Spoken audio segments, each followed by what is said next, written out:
Performance in any company is about culture, and Under Armour has established a culture that is just tremendous growth in the sporting industry. And I'll share with you some facts here that I think you'll find a little bit amazing because they're not very obvious. If you go back to years ago, you think of the biggest sports companies that may be out there. You think about sports companies like Nike or some of the others that may be out there. Nike goes back to 1969. But when data was crunched for LinkedIn's top attractors, those that attract employees to come to work for them, Under Armour wound up way up on the top. Under Armour was founded by Kevin Plank a scant 10 years ago. It seems to me that Under Armour has been around longer than that, but I guess not. There can be no doubt that Under Armour is the powerful new kid on the block. At its launch, sole workers were Plank, then a recent college grad, and his girlfriend, now his wife, answering the phone. During this interview with Susie Welch... Let me get this straight. He started this business with his girlfriend? You got it. Yep. And she must have been a good employee because he married her. Absolutely. So he's got 14,000 employees now, but it appears his dedication and from the sound of it, his hours have not waned. He's still putting in the hours, as you would expect a great CEO to do.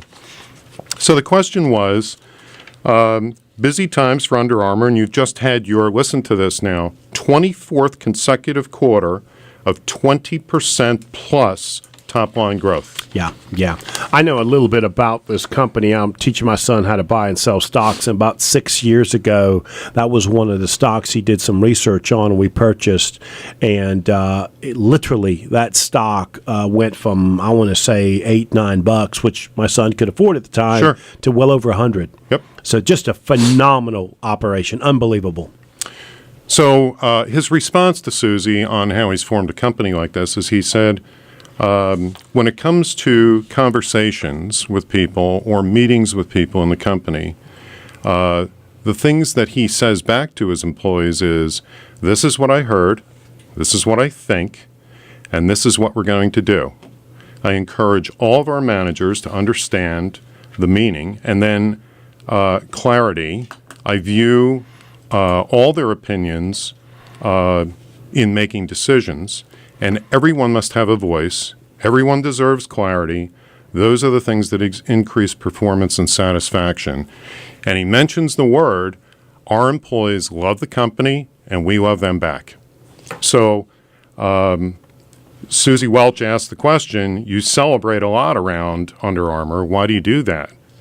His answer is, we've got a lot to celebrate, but it's more important than that. It's the spread of the culture and to get cohesive around our future. We just hosted an Armour Day, much like Mac Week that, Apple would do. We have 14,000 teammates now. 6,000 of them are in Baltimore. We opened up our warehouse in an epic rally. Jordan Spieth showed up and gave away a set of clubs to a young fan. Tom Brady and Lindsey Vonn took the stage. The choir from the Baptist Church brought down the house, and we closed the show with Kid Rock. Now, what a mix that is, huh? That's a pretty good party, and it's a party with purpose. We build corporate citizens here. It's all part of the excitement about about now and the future, and making sure Under Armour is the best place to work in the world, period. Okay? So he means it. Period. My wife makes fun of me when I say that. Period. But I mean it. That means I'm serious. So the question is, can you keep up that kind of intensity in the company? And he said absolutely, which isn't to say it's always going to be about growth upon growth. We make big bets. Sometimes we win, sometimes we lose. We don't have all the answers, but we're going to give it all what we've got. Like I was telling the team the other day, I don't have to be right. I just want to win. It doesn't have to be my idea. I just want the best idea, and then the team will bring it to life. It's a comment that I sometimes make, which is, I don't want your way or the team's way. I want the third best way. Yeah, I'll tell you what I take from that, and I tell small business people this all the time.